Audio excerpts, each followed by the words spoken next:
தவமே ஜெயம் நேயர்களுக்கு வணக்கம். ஞானியை தேடாதே, ஞானத்தை தேடு.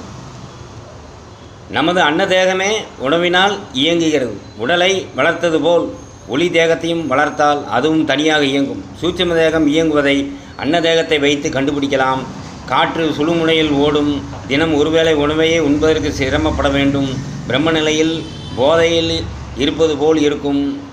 செய்த செயல் காட்சிகள் நாம் செய்ததாக தோன்றாது. இவையெல்லாம் உணர்ந்தால் சூட்சும தேகத்தில் நாம் வாழ்கிறோம் என்பது உறுதி. பாலிலிருந்து தயிர், தயிரிலிருந்து வெண்ணெய், வெண்ணெயிலிருந்து நெய். பால் ஒன்றுதான், ஆனால் பாலின் சுவை வேறு இனிப்பு, தயிரின் சுவை வேறு புளிப்பு, வெண்ணெயின் சுவை வேறு, நெய்யின் சுவை வேறு. அதுபோல பெண் ஒன்றுதான், ஆனால் தாயின் தன்மை வேறு, மனைவியின் தன்மை வேறு, மகளின் தன்மை வேறு. தாய் தருவதை மனைவி தர முடியாது, மனைவி தருவதை தாய் தர முடியாது, மனைவி தருவதை மகள் தர முடியாது. அதுபோல கணவன் தருவதை தந்தை தர முடியாது, தந்தை தருவதை கணவன் தர முடியாது, கணவன் தருவதை மகன் தர முடியாது. பாலில் பல சுவைகள் உள்ளது போல் ஆண் பெண் தன்மையிலும் பல சுவைகள் உள்ளன. ஒருவர் கொடுக்கும் சுவையை மற்றவர்கள் கொடுக்க முடியாது. பிறகு எப்படி நீங்கள் ஆண் பெண் எல்லாம் சமம் என்று கூற முடியும்? நீங்கள் கூட்டம் சேர்ப்பதற்காக உங்களுடைய மாயாஜால பேச்சுக்களை கேட்டு கோமாளி மக்களிடம் நிறைய உள்ளது. அப்படி கோமாளி மக்கள் நிறைய இருக்குது. அதை கேட்குறது. ஒருவருடன் பெறுவதை மற்றவரிடம் பெற முடியாது. அப்படி இருக்கும் பொழுது எப்படி அவர்களால் சமமாக முடியும்? ஆண் பெண் எல்லாம் சமம் என்று நீங்கள் எப்படி கூற முடியும்? எல்லாம் சமம் என்றால் மனைவி தருவதை தாயிடம் பெற முடியுமா? கணவன் தருவதை தந்தையிடம் பெற முடியுமா? இது எப்படி முடியாதோ அதுபோல் இவைகளும் சமமாகாது. ஆணை பெண்ணாவையும் பெண்ணை ஆணாவையும் வேஷம் போட்டுவிட்டு அதன் தன்மைகளையும் அவைகளையும் கெடுத்து விட்டீர்கள். சமுதாய சீர்கேட்டிற்கு இந்த மாற்றம்தான் காரணம்.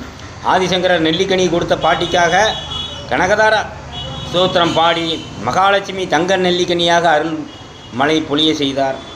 அவர் தங்கத்தை இறைவனிடம் தனக்காக கேட்கவில்லை, பாட்டியின் இயலாமைக்காக கேட்டார். ஞானிகள் எப்பொழுதும் பொருள்கள் மேல் நாட்டம் வைப்பதில்லை. உனக்குத்தான் அது தங்கமாக தோன்றும், ஞானிக்கு அது பொருளாகத்தான் தெரியும். தங்கமும் மண்ணும் சமம் என்று கூறவில்லை, ஆனால் அவை இரண்டும் பொருள்கள் என்று தெரிந்து கொள்ளுங்கள். ஒன்று நீங்கள் மதிப்பு கொடுக்கிறீர்கள், மற்றொன்றுக்கு நீங்கள் மதிப்பு கொடுப்பதில்லை. உயர்வு தாழ்வு அதற்கில்லை. அதுபோல மண்ணால் ஆன உடலுக்கு மதிப்பு கொடுக்கிறீர்கள், தங்கமான ஒளி உடம்புக்கு நீங்கள் மதிப்பு கொடுப்பதில்லை. உண்டதெல்லாம் அனித்தியமே, கேட்டதெல்லாம் பழுது, கற்றதெல்லாம் பொய்யே, நீர் கழித்ததெல்லாம் வீணே, உண்டதெல்லாம் மலமே, உட்கொண்டதெல்லாம் குறையே, உலகிலீர் இதுவரையும் உண்மை அறிந்திலேரே. 6ஆம் திருமுறையில் வள்ளலார் 575வது பாடலில் கூடுகிறார். உண்டதெல்லாம் என்னது? அனித்தியமே. கண்டதெல்லாம் அனித்தியமே அப்படின்னு என்ன? நீ பார்க்கும் பொருள்கள் அனைத்தும் நித்தியமில்லை, அனித்தியமே, மறையும் பொருள்கள். கேட்டதெல்லாம் பழுதே, காதில் கேட்கும் அனைத்தும் பிரம்மத்தில் மறைந்து போகும்.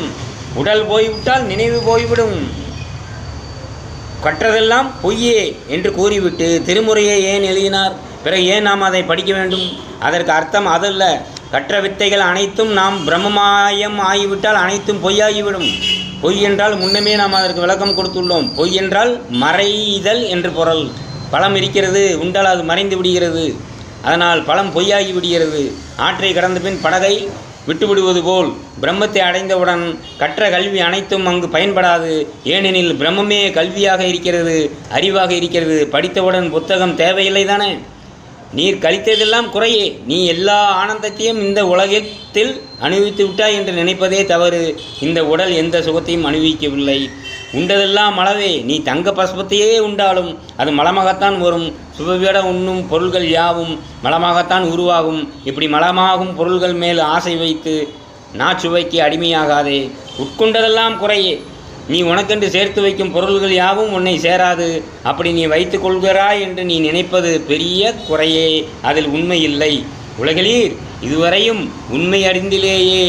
உலகில் அனைவரும் உண்மை நிலை அறியாமல் இருக்கிறீர்கள் என்று வள்ளலார் கூறுகிறார். கழுதைக்கு 100 ரூபா நோட்டை கொடுத்தா அதன் மதிப்பு தெரியாமல் அது தின்னுடும். அந்த 100 ரூபா நோட்டை பேப்பர் கடையில் போய் கொடுத்தா கிலோ கணக்கில் பேப்பரை கொடுப்பாங்கங்கிறது அதுக்கு தெரியாது. அதுபோல் 100 ரூபா கொடுத்து வாங்குகிற புத்தகத்தில் நமக்கு தெரியாத பல விஷயங்கள் நாம் அறிந்து கொள்ள முடியும். அந்த 100 ரூபா நோட்டில் நாம் எந்த விஷயத்தையும் அறிய முடியாது. நீரும் மண்ணும் மண்ணில் விளையும் பயிர்களும் தோன்றி மறையும் உயிர்கணுக்கள் இந்த பூலோகத்தில் மட்டுமே உண்டு. மற்ற லோகத்தில் இந்த நீரும் மண்ணும் இல்லை.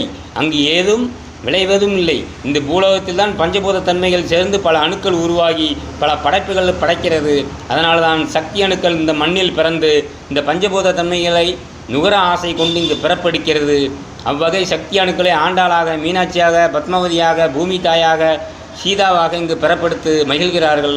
இந்த சக்தி அணுக்களை மீண்டும் தன்னகத்தே கொண்டு செல்ல சிவ அணுக்கள் தோன்றி சிவன், விஷ்ணு, சக்தி அணுக்கள் பிறப்பின் ஆசைகளை பூர்த்தி செய்த பின் தனக்குள் ஐக்கியமாக்கி கொள்கிறார்கள். வேறு எந்த லோகத்திலும் இந்த உடல் கிடைக்காது. உடல் இருந்தால் தானே உணர்வு, உணர்ச்சிகளை அறிய முடியும். அதனால தான் இவர்கள் உடலை எடுத்து தாங்கள் சுகத்தை அனுபவித்துவிட்டு பிறவியின் அவதாரத்தை முடிக்கிறார்கள். இந்த உடலை வைத்துத்தான் அன்பு, பாசம், நேசம் என்று பல உணர்வுகளை அனுபவிக்க முடியும். உடலில் அவயங்களை வைத்துத்தான் எல்லா உணர்வுகளும் அறிய முடியும். இதன் காரணமாகத்தான் இந்த பூமியில் எல்லோரும் வந்து பிறப்பெடுக்கிறார்கள். தினமும் தியானம் செய்வதால் உடல், மனம் மட்டும் அமைதி பெறுவதில்லை.